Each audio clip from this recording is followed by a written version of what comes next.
Hej och välkomna till kvartalsrapporter med Investor Studio. Idag med AAC Clyde Space. Ni som tittar live kan som alltid då ställa frågor och interagera med management. Och det gör ni genom att ställa frågor i chatten. Och jag ser att vi redan har fått in frågor här.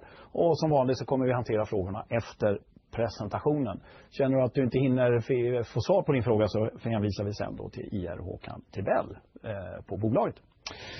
På länk har vi med oss Luis Gomez, vd för AAC Clyde Space. Då Luis fortfarande är engelskspråkig kommer presentationen att fortsätta på engelska. Luis, nice to see you again. How are things? Nice to see you, Carlo. Things are going well.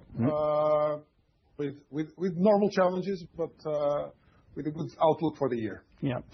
So, Luis, a busy year, one might ask. So please walk us through the highlights and what the future might hold. Surely. So the year 2025 was a year that did not meet our expectations. I was personally disappointed with the outcome of the year.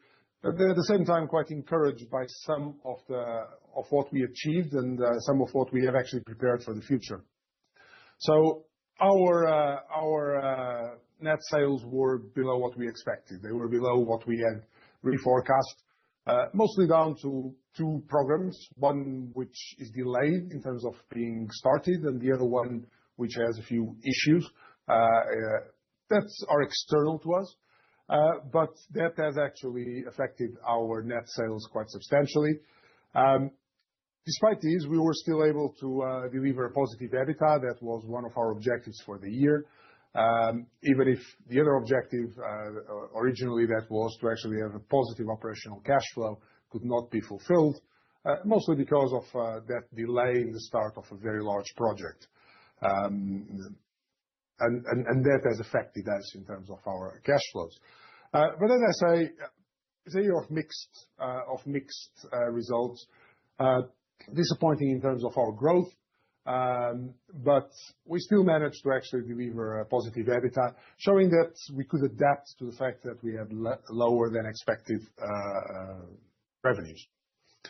And particularly, there are some interesting aspects. And one important aspect for us is that our data and services business, something that we have been investing in and we have been growing over the last few years, is actually performing quite well. So it grew year on year about 78.5%. And that was good to see. It's not just in terms of the sales of the increasing net sales, but it's also the fact that this is a high EBITDA part of the business. And as such, it has actually delivered the kind of growth, the kind of expansion that we wanted and expected. But of course, the reverse of that is our products and missions had some challenges. And as I mentioned, that comes down to the fact that we had delays on an existing project that delayed our revenue recognition. Now, this is not revenue that disappeared. It's revenue that has been moved into 2026. And then also one large program, EPS Sterna, that we expected 6 months ago, that is delayed in its start. We already expected to have some revenue in the year, but we didn't. So that has affected our mission and products business line. We still expected we expected to improve in 2026 quite substantially, but 2025 we did have some challenges there, and those affected our overall performance. Now, in terms of our business, as I say, this is why I'm encouraged by what we have done in 2025. So we brought in a new important large investor, long-term investor for our stock. That is Bonnier Capital. It is great to have them on board, not only because it allows us to actually do the developments we want to do, but also because they are an important investor. And as I say, with a long-term strategy to invest in us, and that is a good feeling. Is a feeling that the investment community is looking at us and saying our strategy is appealing. At the same time, we started also building Sedna 3 and 4. These are our next satellites for the maritime business. They will be launched early next year. Virion 1 and 2 for our Earth observation business, for our land monitoring business, are now on their way to the launch sites. They might already be there today, getting ready for a launch in the end of March. What is quite an exciting period for the company. And this will be quite an important tool for us to expand our data and services business. And we are already building number 3 and number 4 for launch later this year, beginning of next year. And over the next 6 months, it's a number that I find interesting. It's important for us to see this. We are expecting to launch, or there to be launches of 15 satellites built by AAC Clyde Space. Some are for ourselves, like the Virions, others are for our customers.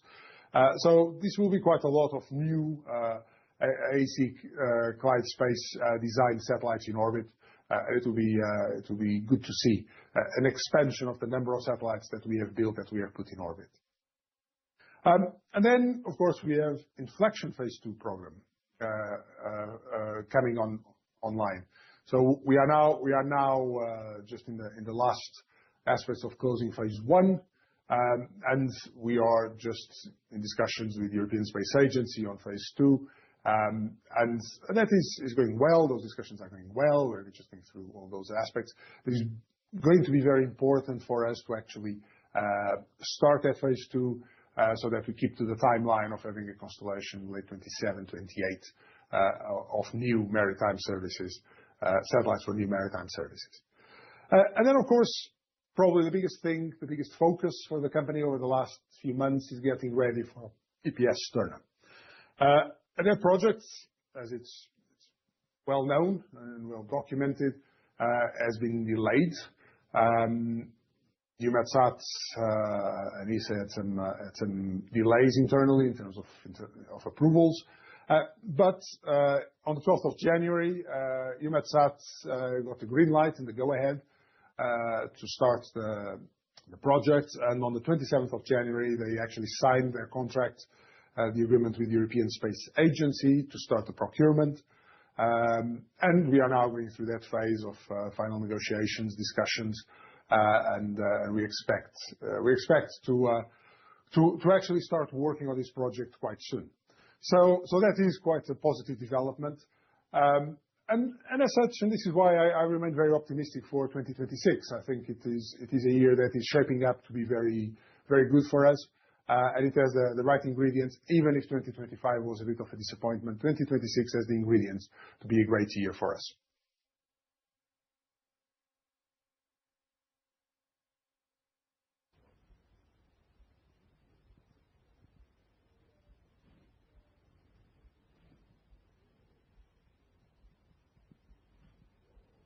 Thank you. Take some questions now, if there are some. Excellent. I think we lost you there for a minute here. I think you already gave the indication of when you expect the EPS Sterna orders to come in. That was probably on the last slide. But we have another question here. What is the reason for the lower EBITDA margins in the data segment? We are expanding that side of the business. So we are doing investments there. We are expanding the number of people we have on sales, for instance. We are expanding the number of people we have to manage the data flows in preparation for the new satellites coming on board. And as such, we will see a reduction on the EBITDA levels now until those satellites are online. But we have to prepare the work. We have to invest. We have to get more people, as I say, both on the sales and on the data management, distribution side and processing side of the business. So we will see that happening now. But when the satellites are online, when the data flows are going to the customers, we expect those numbers to improve again. And as you mentioned, you're in a good position for 2026. But looking at 2025 numbers, there are some disappointments in the market. And we have one comment here on the generally lower level of order intake during 2025. What's the main drivers behind that? Is there one main driver? Would there be any lessons learned, or what could you elaborate a little bit on that? I would say the lesson learned is that working with governmental organizations sometimes is a bit more challenging than we would like to be.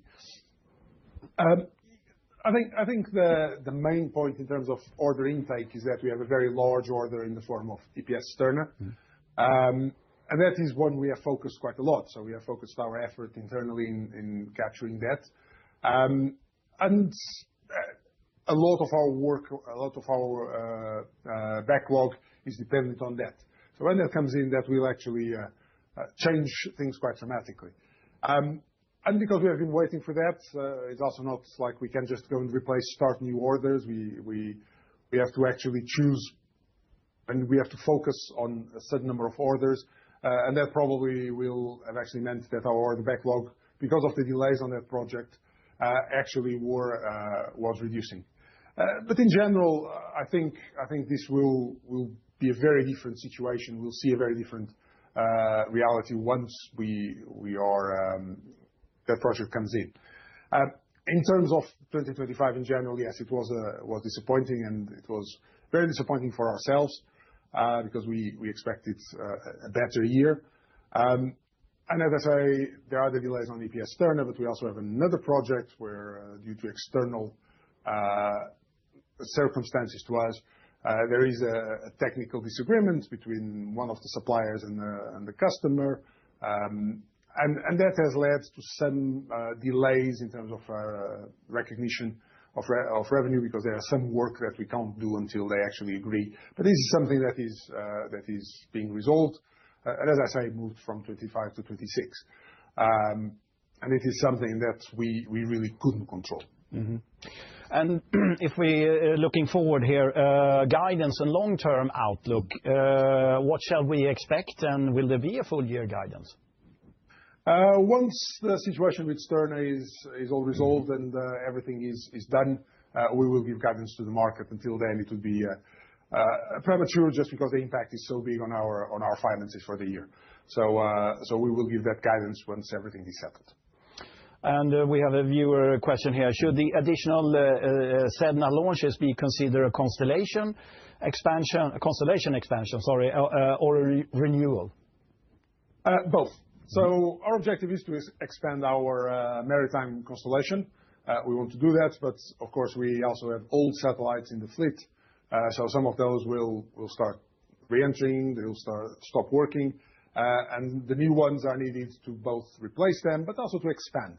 So our objective is to have a net positive in the expansion of the fleet in terms of the amount of satellites and data that we deliver to customers. So that's what we are working towards. But it's a mix of both. Mm-hmm.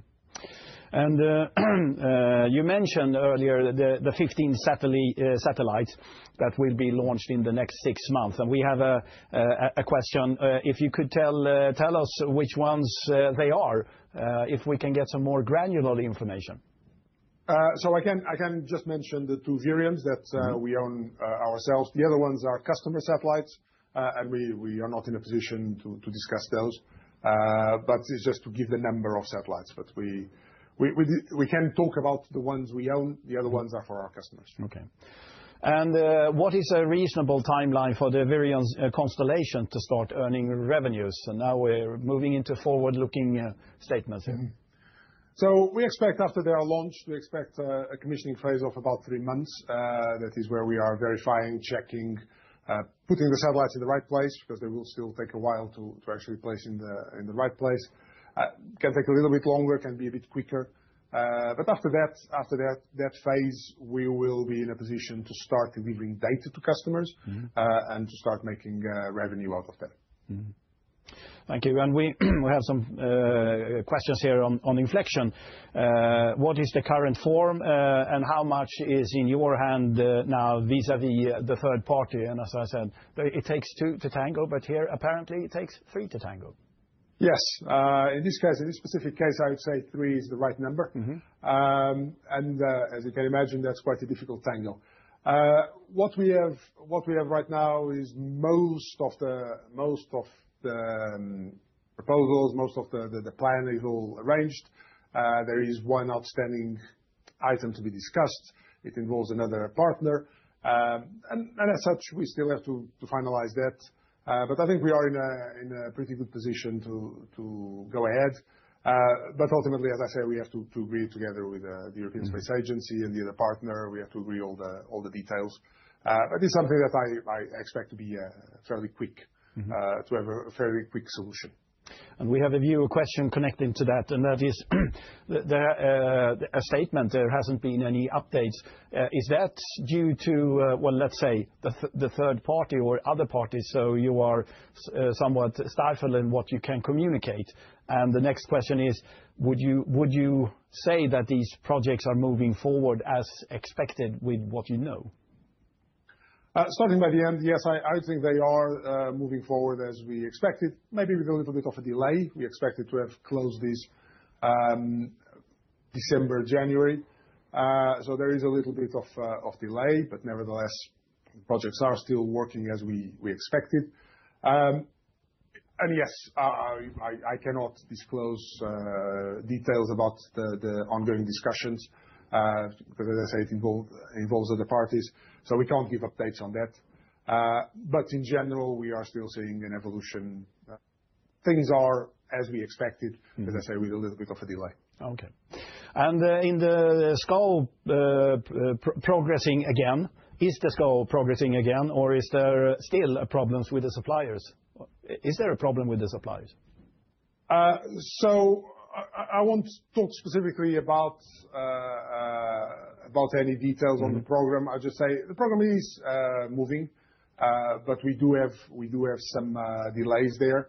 But the program is moving, not as quickly as we would like. And so, bearing in mind that you're not discussing particular targets here, but there is a viewer question. In Q4, you communicated 32 million in the SCO will shift from 2025 to 2026. This is only 2 million more than in Q3. What is the main factor that the net sales came in 22 million lower than your estimates from November? What is the factor here? And I believe in the beginning you said sales may be postponed. We expected some of that. We expected to recover some of the movement on that revenue on quarter four still. We had some expectation that we would still recover some of that. We also had some expectations that Sterna would come earlier, and so we could actually recognize some revenue because we have already done some of the work, particularly preparation with subcontractors and so. So there were a few things that we expected towards the end of the year that didn't happen. They moved into 2026. So that's the main cause, the main reason. And I have a question from someone mailing it in. You press release that Virion 1 and 2 have been shipped to launch, and launch is end of March. But I understand correctly, but if I understand correctly, exact launch date is not set. So why is that, and how will we know in the market? You might want to go and ask Mr. Musk why that is. So SpaceX has changed the date of the launch a little bit over the last few weeks. Now we have a nominal date, but we don't want to commit to it because it has shifted a little bit over as I say.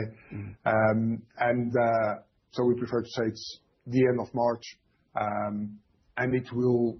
As we get closer, we will know better exact dates for the launch. And I will expose my ignorance here, but a launch, is that the same as being operational, or how many steps would there be before you are operational? No, that is the first step in operational, and the spacecraft being operational. The spacecraft will then separate. We will have to stabilize it, get it pointing in the right direction, get solar panels deployed so that we have enough power for the spacecraft. We will have to start communication. There are a series of sequences of checks that we will do that's called early operations. And then once all of that is done, we'll get into the commissioning phase. That's where we will then start actually testing in detail every single subsystem on the satellite. We'll verify all the communication chains, from taking a picture all the way to download it to the ground station. We'll iron out any bugs on the software, any issues that we observe. We will optimize the operation of the spacecraft. So that period is commissioning. That will take about 3 months. So all in all, from launch to a fully operational satellite, usually you'll be looking at around 3 months. Sometimes it takes a bit longer, sometimes it takes less. Depends on how things go, how many issues we might find during the duration. So it's a period. As I say, we can make it quicker sometimes, but we also want to make sure that the satellite is safe. We don't want to do anything that might damage the satellite. So we also like to take our time. Makes sense there. And if we continue on the timeline here, customer conversion, would you have a number? Could you give us a feel for customer conversion? And also the time frame between, let's say, discussion to an actual order. So 2 questions in one. Yes, customer conversion is always, in the space industry, is always a difficult subject, in the sense that many conversations are very top level at the beginning. You have many conversations, at which point that becomes a serious conversation is always difficult to actually decide. In some cases, for instance, in the more institutional side, that is when we are talking about big programs like Sterna. That's a conversation that started many years ago, went through everything, and basically there, the conversion for that kind of programs, the conversion is almost 100% once the conversation starts to be serious. Of course, in the more commodity side of the market, it is products, data. Conversion rates vary very much depending on what you are doing, but you could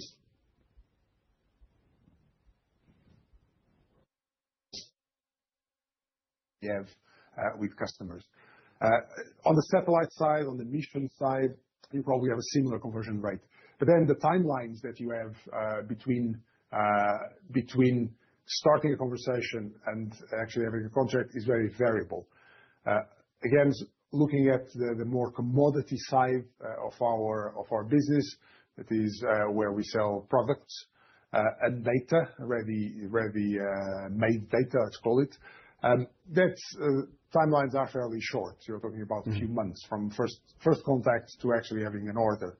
When it comes to satellites or more specific products like Sterna, then you are talking probably 1 year, 2 years from having a first conversation to actually having a contract. When we are talking about large data deliveries, secure data deliveries, for instance, exclusive, again, that is a few years of discussions and contract negotiations. So it's very dependent. The market is very different. And as I say, going back to the conversion rate, it's very difficult to actually, we have many conversations, many discussions with potential customers, but many of those are very top level, very initial. At some point in there, they become serious. So it's very difficult to actually have a proper assessment of conversion ratios. But the numbers I gave are reasonable. But it tends to be a long process in some parts of our business to actually get from first discussions to converting to a contract. We have a question here on ComCube S, and it's a statement here. It's a significant project, and the questionnaire or the person writing the question has read the study, and it seems to have been successful. Would you give us some insight in this project? So that's a very large project, as stated. It's very large, but it's still dependent on being approved by the European Space Agency, by being approved by and financed by countries, by member states of the European Space Agency. So we have done what we can, that is to do a good job with our partner and lead partner on this project. But there are still many milestones that need to be achieved before it becomes a real project. So it's something that we continue to work on. But as I say, is a big governmental project, and it will require quite a lot of steps It's something that might happen, and if it happens, it will be great in its full format. But at this stage, we are not able to comment further than that. Okay. And when we look at the defense sector, you have ongoing discussions, I take it. So how much can you tell us? Or is it the same thing here when you are having, let's say, a third party that everything is classified? So we can't actually discuss and we can't disclose most of the work we do or the discussions we are having. Not until the other parties decide they want to make that public, if they want to make it public. We're having several discussions. We are working on several things with some defense organizations around the world. That ranges from supplying equipment for satellites to actually work on potential missions, to look at service-based activities. There are many ongoing discussions. There are many ongoing studies and work. But I can't say much more than that. But of course, it's a sector that is growing. It's part of the things that governments are paying a lot of attention to. And so we are participating and benefiting from that dynamic right now.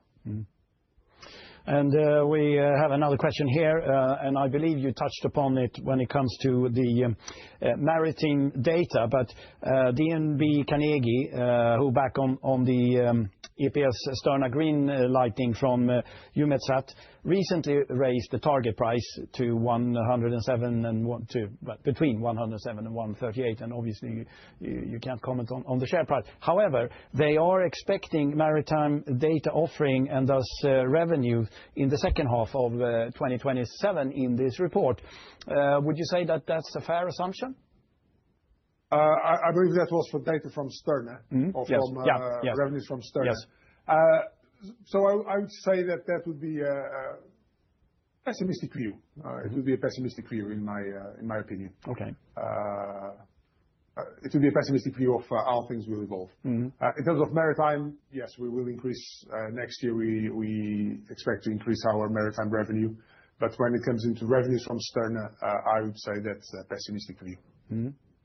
So if one were to summarize here, the 2025, particularly on sales, disappointing, but the sales may have been pushed forward, and you seem to be quite satisfied with the order pipeline. Is that a fair assumption? Yes, it is a fair assumption. So we have built quite a large order pipeline, and we expect to start converting that this year. And so from that perspective, we are very comfortable with what we have been doing and preparing. And at the same time, our investments in new data services is going ahead as planned. And that opens other opportunities in terms of pipeline and growing our pipeline for the coming years. So yes, all in all, I would say that 2026 is shaping up to be a good year for us. And I just received another question here, so I'll just read it off the printer here. You mentioned last year that you had early discussions about possible new VDs constellation. Any progress within this area? So we are working. This is a more generic aspect in terms of maritime. So we are working several opportunities right now. We're having several discussions both on just AIS and VDES. And so yes, there are plenty of opportunities there. There are things we are progressing with customers. In some cases, it's data services. In other cases, is hardware sales. So we are in discussions right now on that. And yes, we expect that to continue to grow as an area where there is a lot of interest.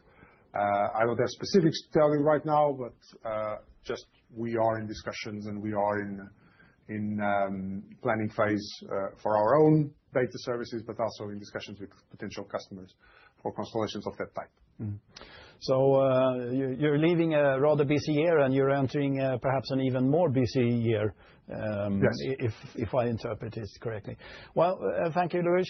Educational, interesting. And if people have any more questions, they should contact yourself and the company, I take it. Yes, first point of contact usually would be Håkan Tribell. but he will then direct the questions to the appropriate person to answer. So first point of contact, please feel free to contact Håkan. Right. Thank you so much. It's been a pleasure. Och tack alla ni som har ställt frågor. Det har varit väldigt mycket, så att keep up the good work. Tack ska ni ha. Hej.